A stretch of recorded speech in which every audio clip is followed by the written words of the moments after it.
ശബരിമല കട്ടിടപ്പാളികൾ സ്വർണം എന്നതിന് രേഖകളുണ്ടോ എന്ന് ഹൈക്കോടതി. യഥാർത്ഥത്തിൽ സ്വർണ്ണപ്പാളികളായിരുന്നോ എന്നത് നിർണായക ചോദ്യമാണെന്നും ഹൈക്കോടതി വ്യക്തമാക്കി. സ്ഥിരീകരണത്തിനായി SIT ദേവസ്വം ബോർഡ് മുൻ പ്രസിഡന്റ് പി എസ്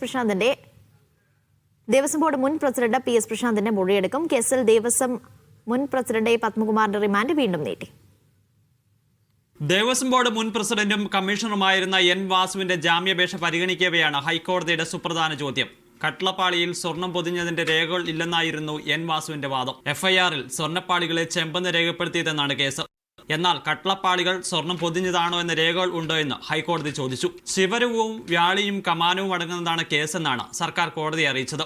അതുൾപ്പെടുത്തി റിപ്പോർട്ട് സമർപ്പിച്ചിട്ടുണ്ടോ എന്ന് കോടതി സർക്കാരിനോട് ചോദിക്കുകയും ചെയ്തു. കുറ്റം ചെയ്തിട്ടുണ്ടോ എന്നത് വിചാരണ കോടതിയുടെ പരിധിയിൽ വരുന്ന കാര്യമാണെന്നും ഹൈക്കോടതി വ്യക്തമാക്കി. 2024-ൽ ദ്വാരപാലക ശില്പം ഉണ്ണികൃഷ്ണൻ പോറ്റിയുടെ കൈവശം കൊടുത്തുവിട്ടതുമായി ബന്ധപ്പെട്ട കാര്യങ്ങളാണ് പ്രശാന്തിൽ നിന്ന് SIT ചോദിച്ചറിയുക.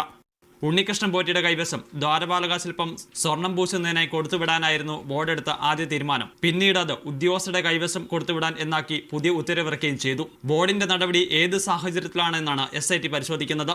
തന്റെ ഭരണകാലത്ത് നടപടിക്രമങ്ങൾ പാലിച്ചാണ് സ്വർണ്ണപ്പാളികൾ കൊടുത്തുവിട്ടതെന്നാണ് PS പ്രശാന്ത് നേരത്തെ വിശദീകരിച്ചിരുന്നത്. മീഡിയ 1 തിരുവനന്തപുരം.